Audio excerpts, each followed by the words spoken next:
Bangladesh cricket দলকে সংবর্ধনার ঘোষণাটা আগেই দিয়েছিলেন বাংলাদেশের অন্তর্বর্তী সরকারের প্রধান উপদেষ্টা ডক্টর মোহাম্মদ ইউনূস।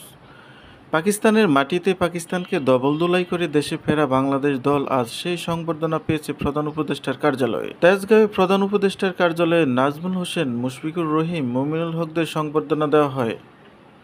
সংবর্ধনা অনুষ্ঠানে বাংলাদেশ ক্রিকেট দলকে স্বাগত জানিয়ে প্রধান উপদেষ্টা পাকিস্তানের বিপক্ষে টেস্ট সিরিজ জয়কে ঐতিহাসিক বলে উল্লেখ করেন। বাংলাদেশ দল যে কীর্তি গড়েছে তা নিয়ে পুরো দেশ গর্বিত উল্লেখ করেছেন ডক্টর মোহাম্মদ ইউনূস। ডক্টর মোহাম্মদ ইউনূস বলেন, আমি জয়ের পরপরই অধিনায়কের সঙ্গে কথা বলেছি, কিন্তু তোমাদের সবার সঙ্গে দেখা করে জাতির পক্ষ থেকে অভিনন্দন জানানোর জন্য আগ্রহের সঙ্গে অপেক্ষা করেছিলাম।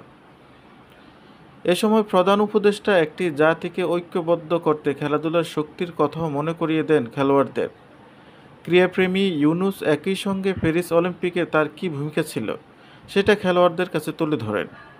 প্যারিস অলিম্পিকে পরামর্শক ও শুভেচ্ছাদূত হিসেবে কাজ করা বাংলাদেশের প্রধান উপদেষ্টা ইতালির মিলানো কর্তিনায় শীতকালীন অলিম্পিকেও এই ভূমিকার জন্য নিমন্ত্রণ পেয়েছেন। এটা তিনি নিজে থেকেই খেলোয়াড়দের জানিয়েছেন। প্রধান উপদেষ্টার সংবর্ধনা আর অভিনন্দন পেয়ে খুশি বাংলাদেশের ক্রিকেটাররা।